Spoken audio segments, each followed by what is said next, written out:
ವೀಕ್ಷಕರೇ, ನಿಮ್ಮ guarantee news Uttara Kannada Lok Sabha ಕ್ಷೇತ್ರದಾದ್ಯಂತ ಸಂಚಾರ ಮಾಡ್ತಾ ಇದೆ ಮತ್ತು ಅಲ್ಲಿನ ರಾಜಕೀಯ ವಾತಾವರಣ ಸೇರಿದಂತೆ ಜನಾಭಿಪ್ರಾಯವನ್ನು ನಿಮ್ಮ ಮುಂದೆ ಇಡುವಂತಹ ಪ್ರಯತ್ನ ಪಡ್ತಾ ಇದೆ. ಉತ್ತರ ಕನ್ನಡ ಲೋಕಸಭಾ ಕ್ಷೇತ್ರದ ಬಿಜೆಪಿ ಮತ್ತು ಜೆಡಿಎಸ್ ಮೈತ್ರಿ ಅಭ್ಯರ್ಥಿ ವಿಶ್ವೇಶ್ವರ ಹೆಗಡೆ ಕಾಗೇರಿ ಅವರಿಗೆ ಟಕ್ಕರ್ ಕೊಡೋದಕ್ಕೆ ಅಂಜಲಿ ನಿಂಬಾಳ್ಕರ್ ಅವರು. ಈ ಒಂದು ಜಿಲ್ಲೆಯಲ್ಲಿ ಹಲವಾರು ಸಮಸ್ಯೆಗಳು ಇವೆ. ಅದೇ ರೀತಿ ಇಲ್ಲಿ ಚುನಾವಣೆ ನಡೆಯೋದೇ ಬೇರೆ ವಿಚಾರಗಳ ಮೇಲೆ. ಹಾಗಾದರೆ ಚುನಾವಣಾ ಬಿಸಿ ಯಾವ ರೀತಿ ಇದೆ? ಹಾಗೆ ನೋಡಿದ್ರೆ ನಮ್ಮ ಉತ್ತರ ಕನ್ನಡ ಜಿಲ್ಲೆಯಲ್ಲಿ ಬಿಸಿಲು ಸ್ವಲ್ಪ ಕಡಿಮೆನೇ, ಅಂದರೆ ಬೇರೆ ಕಂಪೇರ್ ಟು ಅದರ್ ಡಿಸ್ಟ್ರಿಕ್ಟ್ಸ್. ಆದರೆ ಈಗ ನೋಡಿದರೆ ಇಲ್ಲಿ ಸಿಕ್ಕಾಪಟ್ಟೆ ಬಿಸಿಲಿದೆ. ಮೋಸ್ಟ್ಲಿ ಚುನಾವಣಾ ಕಾವು ಜಾಸ್ತಿ ಇದೆ ಅಂತ ಅನಿಸುತ್ತೆ. ಹಾಗಾಗಿ ಅಭ್ಯರ್ಥಿಗಳು ಬೆವರ್ತಾ ಇದ್ದಾರೆ, ನಾವು ಕೂಡ ಬೆವರ್ತಾ ಇದ್ದೀವಿ. ಸೊ ಈ ಬಗ್ಗೆ ಮಾತಾಡೋದಕ್ಕೆ ನಮ್ಮೊಂದಿಗೆ ಇದ್ದಾರೆ ವಿಶ್ವೇಶ್ವರ ಹೆಗಡೆ ಕಾಗೇರಿ ಅವರು. ತಮಗೆಲ್ರಿಗೂ ಚಿರಪರಿಚಿತರು, ಶಾಸಕರಾಗಿದ್ದಂಥವರು, ಮಾಜಿ ಸ್ಪೀಕರ್, ಮಾಜಿ ಮಂತ್ರಿಗಳು, ಅನುಭವ ತುಂಬ ದೊಡ್ಡದು. ಈಗ ಮೋದಿ ಸ್ಕ್ವಾಡ್ನಲ್ಲಿ ಅವರು ಕೂಡ ಹೋಗೋದಕ್ಕೆ ರೆಡಿಯಾಗಿ ನಿಂತಿದ್ದಾರೆ. ಹೇಗಿದೆ ಚುನಾವಣಾ ಕಾವು? ಬನ್ನಿ ಅವರಿಂದನೇ ಕೇಳಿ ತಿಳ್ಕೊಳ್ಳೋಣ. ನಮಸ್ಕಾರ ಸರ್, ಗ್ಯಾರಂಟಿ ನ್ಯೂಸ್ಗೆ ಸ್ವಾಗತ. ನಮಸ್ಕಾರ. ತಾವು ರಾಧಾ ಹಿರೇಗೌಡರವರು ಗ್ಯಾರಂಟಿ ನ್ಯೂಸನ್ನು ಪ್ರಾರಂಭಿಸಿರೋದಕ್ಕೆ ನಿಮಗೆ ಅಭಿನಂದಿಸ್ತೇನೆ. ಮುಂದಿನ ದಿನಗಳಲ್ಲಿ ನೀವು ಇನ್ನಷ್ಟು ಹೆಚ್ಚು ಉತ್ತಮವಾದ ರೀತಿಯಲ್ಲಿ ಮಾಧ್ಯಮ ಕ್ಷೇತ್ರದಲ್ಲಿ ತಮ್ಮ ಚಾನೆಲ್ ಒಳ್ಳೆಯದಾಗಲಿ, ಚೆನ್ನಾಗಿ ಜನರನ್ನು ಜಾಗೃತಿ ಮೂಡಿಸಲಿ ಅಂತ ಆಶಿಸ್ತೇನೆ. Thank you sir. ಸರ್, ಈ ಜಿಲ್ಲೆಯಲ್ಲಿ ಕಾವು ಹೆಂಗೆ ಹೆಚ್ಚಾಗಿದೆಯಾ ಅದೇ ರೀತಿ ಚುನಾವಣಾ ಕಾವು ಹೆಚ್ಚಾಗಿದೆಯಾ? ತುಂಬ ಫೈಟ್ ಇದೆಯಾ ಸರ್? ಟಕ್ಕರ್ ಇದೆಯಾ ಸರ್? ಚುನಾವಣೆ ಅಂದರೆ ಚುನಾವಣೆಯನ್ನಾಗಿಯೇ ನಾವು ಸ್ವೀಕರಿಸಿಕೊಂಡು ಎದುರಿಸಬೇಕಾಗತ್ತೆ. ಪ್ರಜಾಪ್ರಭುತ್ವದಲ್ಲಿ ಚುನಾವಣೆಯನ್ನು ಗಂಭೀರವಾಗಿ ತೆಗೆದುಕೊಂಡು ಮತದಾರರಿಗೆ ನಮ್ಮ ತತ್ವ ಸಿದ್ಧಾಂತಗಳ ವಿಚಾರಗಳನ್ನೆಲ್ಲ ತಿಳಿಸಿ ಅವರ ಮನಗೆದ್ದು ನಾವು ಚುನಾವಣೆಯನ್ನು ನಡೆಸಬೇಕಾಗತ್ತೆ. ಭಾರತೀಯ ಜನತಾ ಪಾರ್ಟಿ ಇದರೊಳಗೆ ನಂಬಿಕೆಯನ್ನು ಇಟ್ಟುಕೊಂಡಿದೆ. ಆದರೆ ಕಾಂಗ್ರೆಸ್ ಎಂದೂ ಚುನಾವಣೆಯನ್ನು ತತ್ವ ಸಿದ್ಧಾಂತದ ಮೇಲೆ ಎದುರಿಸೋದಕ್ಕಿಂತಲೂ ಹೆಚ್ಚಾಗಿ ಅವರ ಆಸೆ ಆಮಿಷಗಳು, ಒಡೆದು ಆಳುವ ನೀತಿಗಳು, ಹಣ, ಈ ಗ್ಯಾರಂಟಿಗಳು ಇತ್ಯಾದಿಗಳ ಹೆಸರಿನಿಂದೇ ಚುನಾವಣೆಯನ್ನು ಮಾಡೋದಕ್ಕೆ ಮೊದಲಿಂದಲೂ ಮಾಡಿದ್ದಾರೆ, ಈಗಲೂ ಅದನ್ನೇ ಮಾಡೋದಕ್ಕೆ ನೋಡ್ತಾ ಇದ್ದಾರೆ. ಆದರೆ ಭಾರತೀಯ ಜನತಾ ಪಾರ್ಟಿ ನಮ್ಮ ಪ್ರಣಾಳಿಕೆಯ ಅಂಶಗಳನ್ನು ಜನರ ಮುಂದಿಟ್ಟು, ನಾವು ಮಾಡಿರೋ ಸಾಧನೆಯನ್ನು ಜನರ ಮುಂದಿಟ್ಟು, ಸ್ಥಳೀಯ ಸಂಸ್ಥೆಯಿಂದ ಹಿಡಿದು ದೇಶದ ತನಕ ಹೇಗೆ ಒಂದು ವಿಶ್ವಾಸಪೂರ್ಣವಾದ ಆಡಳಿತವನ್ನು ನಾವು ಕೊಟ್ಟಿದ್ದೀವಿ ಅನ್ನೋದರ ಆಧಾರದಲ್ಲಿ ನಾವು ಮತ ಕೇಳ್ತಾ ಇದ್ದೇವೆ. ಅಲ್ಲ ಸರ್, ಈಗ ಕಾಂಗ್ರೆಸ್ನವರು ಏನು ಹೇಳ್ತಾರೆ ಅಂದರೆ ಇದು ತತ್ವ ಸಿದ್ಧಾಂತಗಳ ಹೋರಾಟ ಅಲ್ಲ, ತತ್ವ ಸಿದ್ಧಾಂತಗಳ ನಡುವಿನ ಒಂದು ಫೈಟು ಅಲ್ಲ. ಆದರೆ ಬಿ ಜೆ ಪಿ ಪಕ್ಷ ತತ್ವ ಸಿದ್ಧಾಂತ, ಧರ್ಮ, ಜಾತಿ ಅಂತ ಹೋಗ್ತಾ ಇದೆ. ನಾವು ಅಭಿವೃದ್ಧಿಯನ್ನು ಮುಂದಿಟ್ಕೊಂಡು ಹೋಗ್ತಾ ಇದ್ದೀವಿ, ಜನರಿಗೆ ನಾವು ಕೊಟ್ಟಿರುವಂಥ ಗ್ಯಾರಂಟಿಗಳನ್ನು ಮುಂದಿಟ್ಕೊಂಡು ಹೋಗ್ತಾ ಇದ್ವಿ. ಇದು ಧರ್ಮದ ನಡುವಿನ ಹೋರಾಟ ಅಲ್ಲ. ಕಾಂಗ್ರೆಸ್ ಈ ರೀತಿಯ ಮಾತನ್ನು ಜನರನ್ನು ದಾರಿ ತಪ್ಪಿಸಿ ತನ್ನ ಮತ ಬ್ಯಾಂಕನ್ನು ಭದ್ರಗೊಳಿಸ್ಕೊಳ್ಳೋದಕ್ಕೆ ಇದು ಹೇಳ್ತಾ ಇದೆ. ಭಾರತೀಯ ಜನತಾ ಪಾರ್ಟಿ, ವಿಶೇಷವಾಗಿ ನರೇಂದ್ರ ಮೋದಿಜಿಯವರು ಕಳೆದ 10 ವರ್ಷದಲ್ಲಿ ಕಾಂಗ್ರೆಸ್ಸಿನ 60 ವರ್ಷದಲ್ಲಿ ಆಗದೇ ಇರುವಷ್ಟು ಅಭಿವೃದ್ಧಿ ಕೆಲಸವನ್ನು ಈ 10 ವರ್ಷದಲ್ಲಿ ಮಾಡಿ ಅದರ ಆಧಾರದಲ್ಲೇ ನಾವು ಮತವನ್ನು ಕೇಳ್ತಾ ಇದ್ದೇವೆ. ನಾನು ಹೇಳಿದ್ನಲ್ಲ, ಉಜ್ವಲ್ ಗ್ಯಾಸ್ ಯೋಜನೆ ಇರ್ಬೋದು, ರೈಲ್ವೆ ಯೋಜನೆ ಇರ್ಬೋದು, ಹೆದ್ದಾರಿ ವಿಮಾನ ನಿಲ್ದಾಣದ್ದಿರ್ಬೋದು, ಅಥವಾ ನಮ್ಮ ಪ್ರತಿ ಮನೆಗೆ ಉಜ್ವಲ್ ಗ್ಯಾಸ್ನಿಂದ ಹಿಡಿದು ಮನೆಗೆ ನೀರು ಕೊಡೋ ವಿಷಯಗಳಿಂದ ಹಿಡಿದು ಶೌಚಾಲಯ, ನಾನು ಹೇಳ್ತಾ ಹೋದರೆ ನಮ್ಮ ಅಭಿವೃದ್ಧಿ ಕಾಮಗಾರಿಗಳ ಪಟ್ಟಿಯೇ ಇದೆ. ತಮ್ಮೆಲ್ಲರಿಗೆ ಗೊತ್ತೇ ಇದೆ ಇಡೀ ದೇಶದಲ್ಲಿ ಯಾವ ರೀತಿ ಅಭಿವೃದ್ಧಿ ಕೆಲಸಗಳು ಕಳೆದ 10 ವರ್ಷದಲ್ಲಿ ಆಗಿದೆ ಅಂತ. ಹಿಂದೆ ಇಲ್ಲದೇ ಇರುವಂಥ ITIಗಳು ಈಗ 60 ವರ್ಷದಲ್ಲಿ ಆಗದೆ ಇರೋದು 10 ವರ್ಷದಲ್ಲಾಗಿದೆ.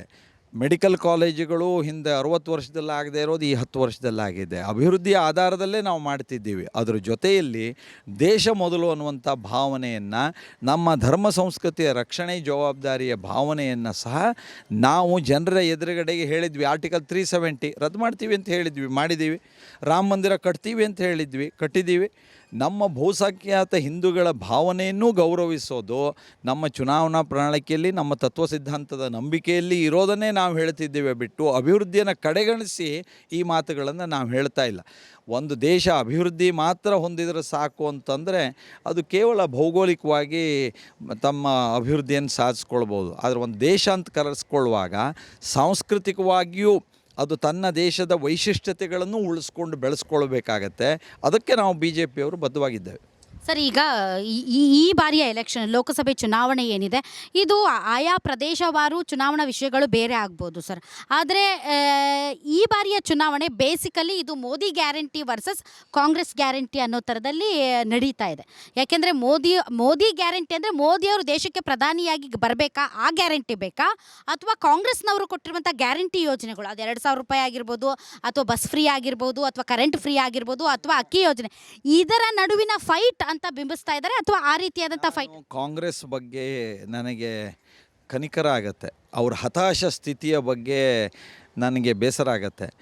ಕಾಂಗ್ರೆಸ್ಸು ಈಗ ಅಧಿಕೃತ ವಿರೋಧಿ ಪಕ್ಷವೂ ಆಗಿಲ್ಲ, ಆಗೋದೂ ಇಲ್ಲ ಈ ಬಾರಿ ಲೋಕಸಭೆ ಚುನಾವಣೆಯಲ್ಲಿಯೂ. ಯಾಕೆಂದರೆ ಲೋಕಸಭೆ ಚುನಾವಣೆ ಅಂದರೆ ದೇಶದ ಮುಂದಿರುವಂಥ ವಿಷಯವನ್ನು ಕಾಂಗ್ರೆಸ್ ಹೇಳಬೇಕಿತ್ತು. ನಾವು ಹೇಳಬೇಕಿತ್ತು 2047ಕ್ಕೆ ಈ ದೇಶದ ಅಭಿವೃದ್ಧಿ ಹೊಂದಿದ ದೇಶದ ಸಾಲಿನಲ್ಲಿ ಸೇರಿಸೋದಕ್ಕೆ ನಾವೇನು ಮಾಡ್ತೀವಿ ಅಂತ ಹೇಳಬೇಕಿತ್ತು. ದೇಶದ ಘನತೆ ಗೌರವವನ್ನು ಹೆಚ್ಚಿಸೋದಕ್ಕೆ, ದೇಶದ ಬೇರೆ ಬೇರೆ ಕ್ಷೇತ್ರದಲ್ಲಿ ನಾವು ಈ ಅಭಿವೃದ್ಧಿಯ ವೇಗದಲ್ಲಿ ಮುನ್ನಡೆಯೋದಕ್ಕೆ ಏನು ಮಾಡ್ತೀವಿ ಅಂತ ಹೇಳ್ಬೋದಿತ್ತು. ಅದು ಎಲ್ಲವನ್ನೂ ಬಿಟ್ಟು ರಾಜ್ಯದ ಕಾಂಗ್ರೆಸ್ ಯಾವ ಹತಾಶ ಸ್ಥಿತಿಗೆ ಹೋಗಿದೆ ಅಂದರೆ ಚೊಂಬು ಹಿಡಿದು ಪ್ರದರ್ಶಿಸುವಂಥ ಹಂತಕ್ಕೆ ಹೋಗಿದ್ದಾರೆ. ಇದು ಲೋಕಸಭೆ ಚುನಾವಣೆ ವಿಷಯನ ಚೊಂಬು ಹಿಡಿದು ಪ್ರದರ್ಶಿಸೋದು ಅಂದರೆ ಚೊಂಬು ಕೊಡ್ತಾರೆ ಮತ್ತು ಇವರಿಗೆ 11 ಕೋಟಿ ಶೌಚಾಲಯ ಕಟ್ಸಿದ್ದೀವಿ, ಅಲ್ಲಿ ಹೋಗ್ಲಿಕ್ಕೆ ಹೇಳಿ ಅಷ್ಟೇ. ನಾನು ಇದಕ್ಕಿಂತಲೂ ಇನ್ನೇನು ಹೇಳೋದಿಲ್ಲ, ಚೊಂಬು ಹಿಡ್ಕೊಂಡು ಹೋಗಿ ಅಂತ ನಾನು ಹೇಳೋದಕ್ಕೆ ಬಯಸೋದು ಅಷ್ಟೇ. ಇವರು ಹತಾಶ ಸ್ಥಿತಿ. ನಾನು ಲೋಕಸಭೆ ವಿಷಯದ ಬಗ್ಗೆ ಮಾತಾಡಲಿ. ಇವರು ಐದು ಗ್ಯಾರಂಟಿಗಳು ಏನಾಗಿದೆ ಅಂತ ನಮ್ಗೆ ಗೊತ್ತು. ಬೆಲೆ ಏರಿಕೆ 20 ರೂಪಾಯಿ ಸ್ಟ್ಯಾಂಪ್ ಪೇಪರ್ 100 ರೂಪಾಯಿ ಆಗಿದೆ, 100 ರೂಪಾಯಿ ಸ್ಟ್ಯಾಂಪ್ ಪೇಪರ್ 500 ರೂಪಾಯಿ ಆಗಿದೆ, ಕರೆಂಟ್ ದರ 1ಕ್ಕೆ 3 ಪಟ್ಟಾಗಿದೆ, ಅಕ್ಕಿ ನಮ್ಮದು ಬೇರೆ ಬೇರೆ ದರಗಳು ಎಲ್ಲವೂ ಏರಿದೆ. ಇವನ್ ಸರಾಯಿ ದರ ಯಾವ ಪ್ರಮಾಣದಲ್ಲಿ ಏರಿದೆ ಅಂತ ಗೊತ್ತಿದೆ ನಮಗೆ. ಪ್ರತಿ ದರಗಳು ಏರಿದೆ. ಈ ಗ್ಯಾರಂಟಿ ಹೆಸರಿನಲ್ಲಿ ಅರ್ಧದಷ್ಟು ಜನಕ್ಕೆ ಸಮರ್ಪಕವಾಗಿ ವಿತರಣೆ ಆಗ್ತಾ ಇಲ್ಲ, ಅದು ಯಾರಿಗೂ ತಲುಪ್ತಾ ಇಲ್ಲ ಅದು ಸರಿಯಾಗಿ ಸಮರ್ಪಕವಾಗಿ. ಗ್ಯಾರಂಟಿ ಹೆಸರನ್ನು ಹೇಳ್ತಿದ್ದಾರೆ ಹೊರತು ಅದ್ರ ಫಲ ಎಲ್ಲರಿಗೂ ಸಿಗುವಂತೆ ನೋಡ್ಕೊಳ್ತಿಲ್ಲ. ಈ ಲೋಕಸಭೆ ಚುನಾವಣೆಗೋಸ್ಕರವಾಗಿ ಅದನ್ನು ಹೇಳ್ತಾ ಇದ್ದಾರೆ. ಅಂದರೆ ಲೋಕಸಭೆ ಚುನಾವಣೆ ಆದಮೇಲೆ ಗ್ಯಾರಂಟಿಗಳು ನಿಲ್ಲಿಸ್ಬಿಡ್ತಾರ ಬಿಡುತ್ತೋ ಅದು ಕಾಂಗ್ರೆಸ್ಸಿನ ಸರ್ಕಾರದ ನಿರ್ಧಾರ, ಅದು ಮಾಡಲಿ. ಬಟ್ ಆರ್ಥಿಕ ಸ್ಥಿತಿ ಹದಗೆಟ್ಟಿರೋದು ನೋಡಿದ್ದೀವಿ. ಅಭಿವೃದ್ಧಿ 1 ರೂಪಾಯಿ ಬರ್ತಿಲ್ಲ. ಹಿಂದೆ ನಮ್ಮ ಸರ್ಕಾರದಲ್ಲಿ ನಾವು ಕೊಟ್ಟಿರೋ ಅಭಿವೃದ್ಧಿ ಕೆಲಸಗಳೇ ನಡೀತಾ ಇದೆ, ಬಿಟ್ಟರೆ ಹೊಸ ಅಭಿವೃದ್ಧಿ ಬರ್ತಿಲ್ಲ. ಬರಗಾಲ ಇದೆ, ಅಭಿವೃದ್ಧಿಗೆ ಹಣ ಬರ್ತಿಲ್ಲ. ಎಲ್ಲಕ್ಕೂ ಈ ಓಲೈಕೆ ರಾಜಕಾರಣದಲ್ಲಿ ಕಾಂಗ್ರೆಸ್ಸು ಶಿಖ ಹಾಕ್ಕೊಂಡಿರೋದು ಇದೆಯಲ್ಲ, ಅದರ ಪರಿಣಾಮ ದೇಶಕ್ಕೆ ಅಪಾಯ ಇದೆ. ರೈಟ್ ಸರ್, ಈಗ ನಮ್ಮ ಉತ್ತರ ಕನ್ನಡ ಜಿಲ್ಲೆಗೆ ಬರೋಣ ಸರ್. ಉತ್ತರ ಕನ್ನಡ ಜಿಲ್ಲೆ ಭೌಗೋಳಿಕವಾಗಿ ತುಂಬ ದೊಡ್ಡದು. ನಿಮ್ಮ ಘಟ್ಟದ ಮೇಲೆ ಘಟ್ಟದ ಕೆಳಗೆ ತುಂಬಾ, ಇವಾಗ ನಾವೇ ಸಮೀಕ್ಷೆ ಮಾಡಬೇಕು ಅಂದರೆ ಒಂದು ಕಡೆಯಿಂದ ಇನ್ನೊಂದು ಕಡೆ ಹೋಗ್ಬೇಕಂದ್ರೆ 100 ಕಿಲೋಮೀಟ್ರ್ ಅಂತರ ಇದೆ ಸರ್. ಸರ್, ಈಗ ತಾವು ಮಾತಾಡ್ತಾ ಇದ್ರೆ ನಾನು ಅಂಕೋಲಾಕ್ಕೆ ನಾನು ಚಿರಪರಿಚಿತನು ಅಂತ, ಆದರೆ ತಮ್ಮ ಮೇಲಿರುವಂಥದ್ದು ಏನು ಬಂದರೂ ನಮ್ಮ ಶಿರ್ಸಿಗೆ ಬರಲಿ ಅಂತ ಹೇಳ್ತೀರಾ ಅಂತ, ಹೌದಾ ಸರ್? ನಾನು ಶಿರ್ಸಿ ಕ್ಷೇತ್ರದ ಶಾಸಕನಾಗಿದ್ದೆ. ನಾನು 3 ಬಾರಿಗೆ ಶಿರ್ಸಿ ಕ್ಷೇತ್ರವೇ ನನ್ನ ವ್ಯಾಪ್ತಿ. ನಾನು ಉಸ್ತುವಾರಿ ಸಚಿವನಾದಾಗ ನಾವು ಇಂಜಿನಿಯರಿಂಗ್ ಕಾಲೇಜ್ ಕೊಟ್ಟಿದ್ದೀವಿ. ನಾನು ಅಂಥದ್ದು 108ಕ್ಕೂ ನಾವು ಇಡೀ ಜಿಲ್ಲೆಯಲ್ಲಿ ಮಾಡಿದ್ದನ್ನು ನಾನು ಹೇಳ್ಬೋದು. ನನ್ನ ಕ್ಷೇತ್ರದ ವ್ಯಾಪ್ತಿ ಶಿರ್ಸಿಯೇ ಆಗಿತ್ತು. ಅದು ನಾನು ಶಿರ್ಸಿಗೆ ಮಾಡಬೇಕಾದ್ದು ನನ್ನ ಜವಾಬ್ದಾರಿ, ಕರ್ತವ್ಯ. ಆಗ ನಾನು ಬೇರೆ ಕಡೆ ಮಾಡಲಿಕ್ಕೆ ಬರ್ತಿರಲಿಲ್ಲ. ಯಾಕೆಂದರೆ ಬೇರೆ ಕಡೆಗೂ ನಮ್ಮ ಶಾಸಕರೇ ಇದ್ದರು, ಅವ್ರು ಮಾಡ್ತಾಯಿದ್ರು. ನಾವು ಸೇರೇ ಜಿಲ್ಲೆ ಅಭಿವೃದ್ಧಿಗೆ ಪರಿಶ್ರಮ ಪಟ್ಟಿದ್ದೀವಿ. ಈಗ ಜವಾಬ್ದಾರಿ ಸಂಸದನಾಗುವಂಥ ಜವಾಬ್ದಾರಿ. ಸಹಜವಾಗಿ ಕ್ಷೇತ್ರವನ್ನು ನೋಡಲೇಬೇಕಾಗತ್ತೆ. ಹಿಂದೆ ಅಂಕೋಲಕ್ಕೆ ಮಾಡಿದ್ರಿ ಅಂದರೆ ಅಂಕೋಲ ಕ್ಷೇತ್ರದ ಶಾಸಕಿದ್ದೆ, ಮಾಡಿದ್ದೆ. ಈಗ ಶಿರ್ಸಿಗೆ ಮಾಡಿದ್ರಿ ಅಂದರೆ ಶಿರ್ಸಿ ಕ್ಷೇತ್ರದ ಶಾಸಕಿದ್ದೆ, ಮಾಡಿದ್ದೆ ನಾನು. ಹಾಗಾಗಿ ಈಗ ಉತ್ತರ ಕನ್ನಡ ಕಿತ್ತೂರು ಖಾನಾಪುರ ಒಳಗೊಂಡಂಥ ಈ ಕ್ಷೇತ್ರದ ನಾನು ಸಂಸದನಾಗೋದ್ರಿಂದ ಇಡೀ ಕ್ಷೇತ್ರದ ಜವಾಬ್ದಾರಿ ನನ್ನ ಮೇಲೆ ಇದ್ದೇ ಇರುತ್ತೆ, ಮಾಡೇ ಮಾಡ್ತೀನಿ. ಆವಾಗ ಸರ್, ನಿಮ್ಮ ಪ್ರಿಯಾರಿಟಿ ಏನು ಸರ್? ಫಸ್ಟ್ ಬಂದ ತಕ್ಷಣ ಪ್ರಯಾರಿಟಿ ಇದನ್ನೇ ಮಾಡ್ತೀನಿ ಅಂತ ಹೀಗೆ ಗೆರೆ ಎಳೆದು ಹೇಳೋದಕ್ಕಾಗೋದಿಲ್ಲ. 1 ನಿಮಿಷ ನಾನು ಹೇಳ್ತೇನೆ. ಮಲ್ಟಿ ಸ್ಪೆಷಾಲಿಟಿ ಆಸ್ಪತ್ರೆಗೆ ನಮ್ಮ ಸರ್ಕಾರದಲ್ಲಿ ನಾವು ಕುಮಟಾದಲ್ಲಿ ಜಾಗ ಹುಡುಕಿ ಬಜೆಟ್ನಲ್ಲಿ ಘೋಷಣೆ ಮಾಡಿದ್ವಿ. 1 ವರ್ಷ ಆಯಿತು. ಕಾಂಗ್ರೆಸ್ ಮುಂದೇನು ಹೆಜ್ಜೆ ಇಟ್ಟಿದೆ? ಬಜೆಟ್ನಲ್ಲಿ ಘೋಷಣೆ ಮಾಡಬೇಕಿತ್ತು. ಯೂನಿವರ್ಸಿಟಿ ಶಿರ್ಸಿ ಮಾಡ್ತೀವಿ ಅಂತ ಹೇಳಿದ್ವಿ, ಪರಿಸರ ವಿಶ್ವವಿದ್ಯಾಲಯ. ನಮ್ಮ ಜಿಲ್ಲೆಗೆ ಯೂನಿವರ್ಸಿಟಿ ಇಲ್ಲ, ಘೋಷಣೆ ಮಾಡಿದ್ವಿ ನಾವು ಬಜೆಟ್ನಲ್ಲಿ. ಏನಾಯಿತು ಈಗ? ಹೇಳಬೇಕಲ್ಲ ಕಾಂಗ್ರೆಸ್ದವ್ರು 1 ವರ್ಷದಿಂದ ಯಾಕೇನಾಗಿಲ್ಲ ಅಂತ. ನಾವು ಮಾಡದೆ ಹೋದಾಗ ಎಲ್ಲರೂ ನಮ್ಮ ಮೇಲೆ ಹೇಳಿದರೆ, ಈಗ ನಾವು ಹೇಳಿದ್ವಿ, ಜಾಗ ಸಹ ಕುಮಟಾದಲ್ಲಿ ಫೈನಲ್ ಮಾಡಿದ್ವಿ. ಅಸೆಂಬ್ಲಿ ಒಳಗೆ ರೂಪಾಲಿ ನಾಯ್ಕರು, ದಿನಕರ್ ಶೆಟ್ಟರು, ಸುನಿಲ್ ನಾಯ್ಕರು ಎಲ್ಲರೂ ಮಾತಾಡಿದ್ದಾರೆ. ನಾನು ಸ್ಪೀಕರಾಗಿ ಅಲೋ ಮಾಡಿದ್ದೇನೆ. ಮತ್ತು ಸುಧಾಕರ್ ಅವ್ರನ್ನ ಸ್ವತಃ ಕಳಿಸಿ ಫೈನಲ್ ಮಾಡಿದ್ದೀವಿ. ಈಗೇನು ಮಾಡಿದ್ರು ಇವರು 1 ವರ್ಷದಿಂದ, ಅದನ್ನು ಕೇಳ್ತಾ ಇದ್ದೇವೆ ನಾವು.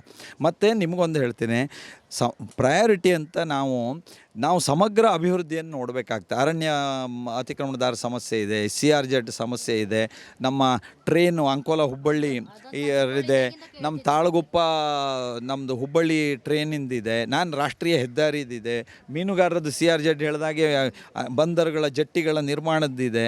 ಇವು ಅನೇಕರಿಗೆ ಅನೇಕ ಯೋಜನೆಗಳ ಫಲ ಸಿಗಬೇಕಾಗಿದೆ. ಹೀಗೆ ಎಲ್ಲವೂ ಸಮಗ್ರವಾಗಿ ನಾವು ನೋಡ್ಕೊಂಡು ಮುಂದೆ ಹೋಗಬೇಕಾಗತ್ತೆ. ಪ್ರವಾಸೋದ್ಯಮ ದೃಷ್ಟಿಯಿಂದ ಕೈಗಾರಿಕೆಗಳು ಅಂದರೆ ಸಣ್ಣ ಕೈಗಾರಿಕೆಗಳು ಉದ್ಯೋಗ ಸೃಷ್ಟಿಗೆ ಬೇಕಾಗಿರುವಂಥದ್ರಿಂದ ಹೀಗೆ ಈಗ ನೋಡಿ, ಸರ್ಕಾರ ಒಂದೇ ಅಲ್ಲ, ಖಾಸಗಿಯವ್ರ ಸಹಭಾಗಿತ್ವದಿಂದಲೂ ನಾವು ಮಾಡಬೇಕಾಗತ್ತೆ.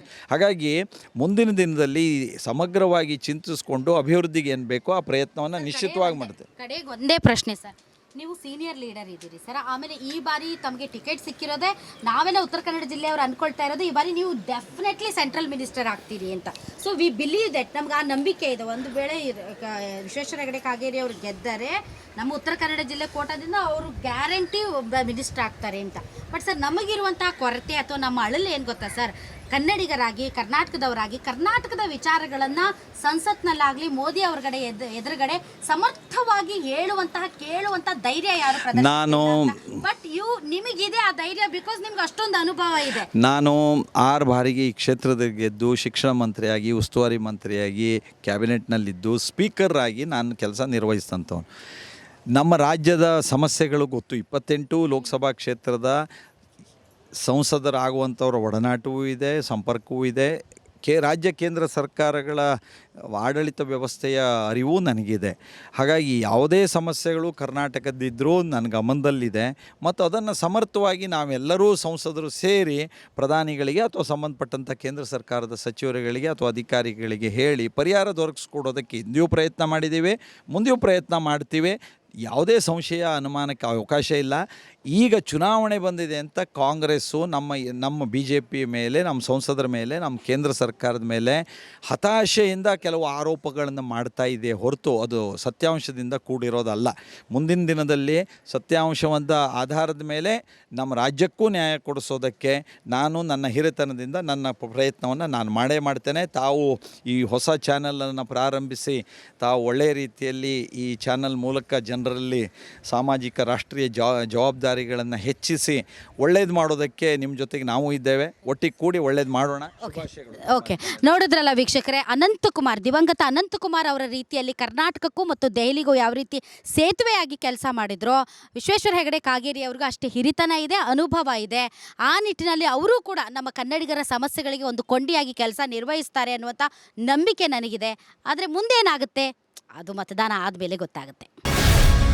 ಗ್ಯಾರಂಟಿ ನ್ಯೂಸ್, ಸುದ್ದಿ ಖಚಿತ, ನ್ಯಾಯ ನಿಶ್ಚಿತ.